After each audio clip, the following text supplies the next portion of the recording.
What seemed to have begun in 1983 when residents of Kent, New York saw an enormous object in the sky in a triangular shape. Whatever it is, it's very, very bright. The sightings continued until about March 1989. The flying object seemed especially attached to the East Coast. We're talking about an area that stretches from Manhattan out to Long Island, all the way up to Massachusetts, to Pennsylvania, coming around to New York City again.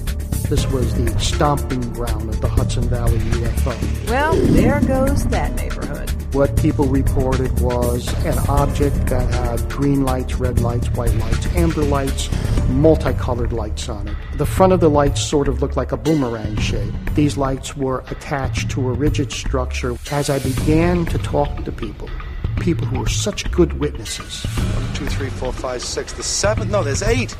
They're heading south-southwest. Police officers, pilots, scientists.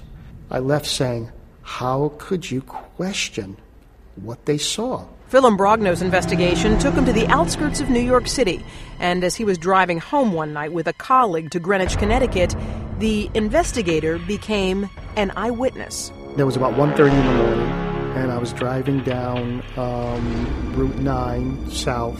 All of a sudden, we see a series of flashing lights up in the sky, and I said, "Is that airplanes?" He goes, "It's not planes." He goes, "That's it!" There was this half circle of brilliant white lights. It was up there maybe 1,000, 1,500 feet, I'm not sure, but it was enormous. And then it just vanished. Poof. And I can tell you right now that it's something that I have never seen before.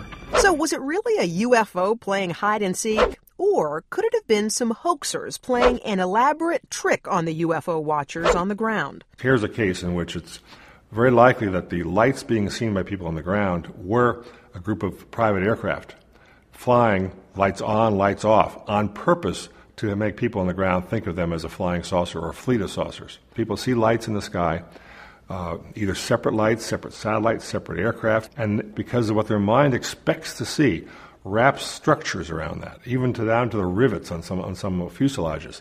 It's a process of seeing with your brain and seeing with the brain's memories, not seeing with your eyes. As for the investigator turned eyewitness, he does not believe the joke was on him. We took that video and looked at it, and there was no way that that could be a number of planes in formation. If you have a number of planes in formation, it would make a heck of a racket. Many of the skeptics who put down UFOs never had encounters themselves.